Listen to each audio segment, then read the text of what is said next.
Aujourd'hui, je te propose de découvrir avec moi une nouvelle imprimante. Et cette imprimante aujourd'hui, c'est la Under 3 V3 KE. Alors comme d'habitude, j'ai pas fait mes devoirs de recherche, donc ça va être de la découverte totale. C'est parti pour le déballage. Cette fois-ci, j'ai investi dans un trépied. Vous allez pouvoir suivre de manière un peu plus stable, sans bégère partout, mes aventures. Allez, c'est parti. Qu'est-ce qu'on a ici? Donc ici, on a un capteur de fin de filament sur le support de bobine. On a l'écran. Donc on va démonter, savoir si c'est lui qui héberge Clipper ou pas. Le support de bobine, le cordon d'alimentation, la notice avec un outil pour déboucher les buses. Et les autocollants évidemment, comme toujours.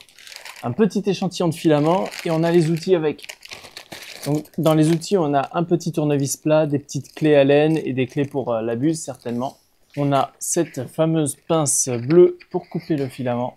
Voilà, la fameuse pince bleue.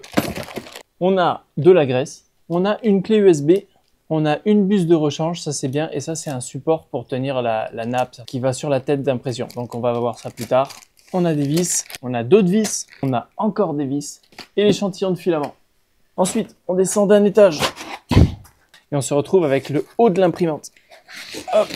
Donc la tête, le châssis, c'est pas mal quand même, ça a de l'allure. On a un rail linéaire en X, on dirait un extrudeur Sprite, donc on va démonter ça tout à l'heure pour voir.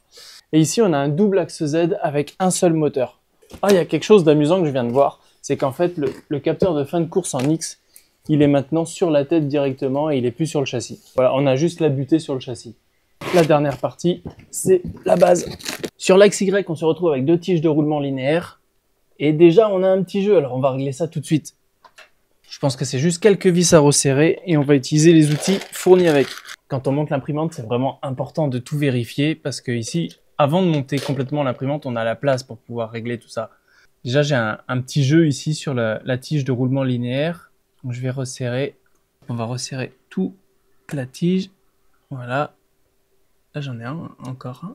Pourquoi il y a encore un jeu ici? Les vis n'étaient pas assez longues. Elles sont clairement pas assez longues.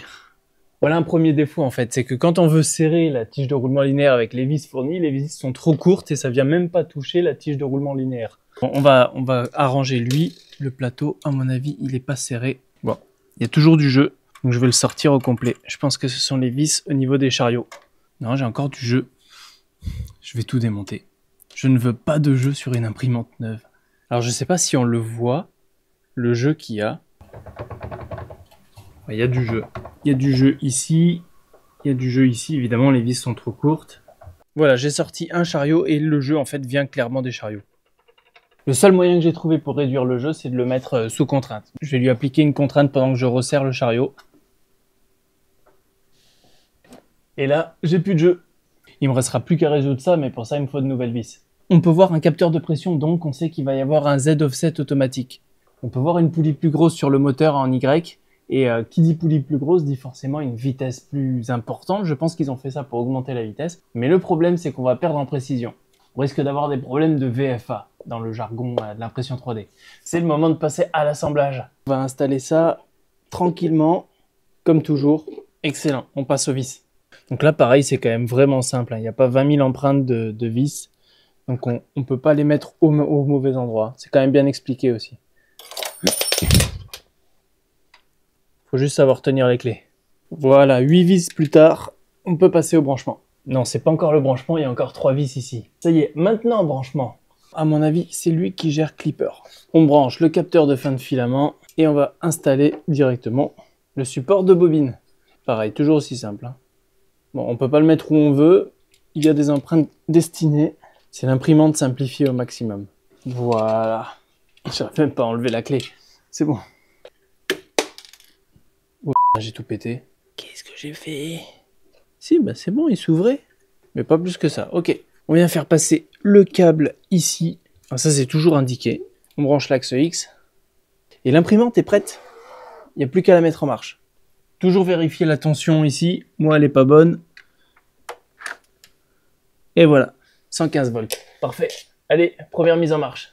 Et là, tu peux pas dire que je pense pas à toi. Hein. Ah, c'est à cause de cette étiquette que j'ai fail. Alors oui, je sais que c'est bizarre de le faire par terre, mais en même temps, à cause du porte-bobine, bah, l'imprimante rentre nulle part en fait. On a branché l'imprimante et maintenant on met ça en marche. Petit logo Creality qui apparaît sur l'écran. Et c'est parti pour les étapes de mise en marche. Donc la langue, anglais pour moi. Donc oui, j'ai lu mode Wi-Fi. Petit cachotier, non, je te montre pas le mot de passe. Pas que tu te connectes à mon réseau pour aller regarder des films bizarres. Ça y est, je suis connecté. Le fuseau horaire, je crois, je suis jamais sûr que je dois être à -5. Non, c'est pas du tout ça. +5 alors? Ah non, mais en fait, ça change rien. Je sais pas du tout. Bref, je le changerai plus tard. Allez, c'est parti pour le self-test. Oh là là, quel suspense. Elle est longue la descente du plateau, fin de la tête. Parfait, tout est fini. La suite, on retrouve l'interface de Creality. Alors, il n'y a aucun fichier disponible dans l'imprimante. Donc, je pense qu'en fait, il doit y en avoir déjà des G-codes tout prêts disponibles dans la clé USB qui avait été fournie avec l'imprimante. Donc, c'est parti, on charge le filament, on passe à travers le capteur et directement dans la tête. Et histoire de faire ça proprement, on va appeler les routines de charge et décharge du matériel. Donc 220 ça suffira pour du PLA. Alors j'ai l'impression en fait qu'il va juste extruder, attendre la température et extruder. Il n'y a pas une routine qui va permettre de relever la tête justement pour qu'il puisse évacuer le filament. Ça c'est dommage. Je pense que ce sont des choses qu'on va pouvoir faire dans les macros. Mais la question est, est-ce qu'on va avoir accès aux macros? Mais il y a une mise à jour. Apparemment dans la mise à jour, on peut router la machine. Voilà, c'est déjà prévu. Donc je vais faire la mise à jour tout de suite. Donc maintenant Creality vraiment propose la possibilité de router les machines presque d'entrée de jeu. Ça, c'est plutôt une très très bonne nouvelle. Dans la mise à jour, il parle d'une vision de nuit sur une caméra. Je ne sais pas du tout si la machine est équipée d'une caméra. On va voir ça. Si la machine est équipée d'une caméra, c'est très très intéressant quand même. Donc on va avoir la possibilité d'exclure des modèles. On arrive quand même avec un bon paquet de fonctionnalités en plus. L'imprimante a redémarré, donc maintenant on devrait avoir la possibilité justement de router la machine. Voilà, c'est ici. Et en effet, il parle de caméra. Il y a une caméra et oui, on peut avoir la vision. Donc, on verra ça plus tard si on s'est équipé d'une caméra. En tout cas, je ne sais pas où elle est. Elle devrait être dans la tête parce que je ne la vois pas ici. Peut-être qu'il n'y en a pas en fait et que ça reste un firmware universel. On verra ça plus tard. Donc, on va voir ce qui se trouve en G-code sur la clé USB fournie avec. C'est une clé de 16 Go, ça devient la norme. Et il y a des ports USB ici. Ok, il a scanné la clé USB. Maintenant, si on va dans les dossiers, clé USB, on a un Benchy qui se fait en 16 minutes. Bah, c'est parti, on va essayer ça tout de suite. En attendant qu'il démarre l'impression, je parcours un peu le menu et quand je vais dans le self-test, il n'y a que l'auto-leveling et le Z-offset automatique. Je ne vois pas par contre de compensation de résonance. C'est parti. Alors on voit quand il fait ce Benchy, il soigne quand même le contour extérieur. Hein. C'est lent. C'est lent sur le contour et il accélère partout ailleurs. Donc on verra la qualité à la fin de l'impression. Le Benchy est terminé maintenant en... Ok. Non mais il n'a pas voulu me montrer le temps. Il l'a fait en 20 minutes. On n'est pas sur les 16 annoncés par le slicer quand même. Bon bref, et ça donne quoi sinon?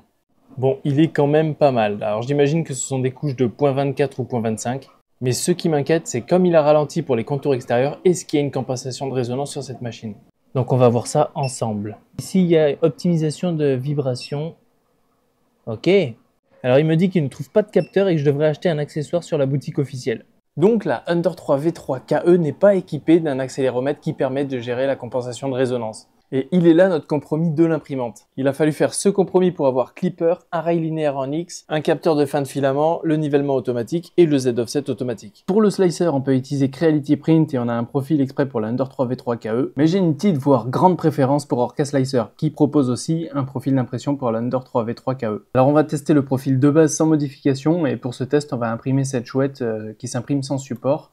Et je le fais d'une taille de 10 cm de haut. Et l'impression est terminée, alors on va voir ça tout de suite. Et ben on se retrouve avec une impression qui est vraiment correcte. Si on se connecte sur l'imprimante, et ben on retrouve l'interface de Creality, et apparemment on n'a pas de caméra. Donc on a bien affaire à un système générique pour toutes les prochaines imprimantes de Creality. Et maintenant c'est l'heure du démontage, on va voir ce qui se cache dans cette bête.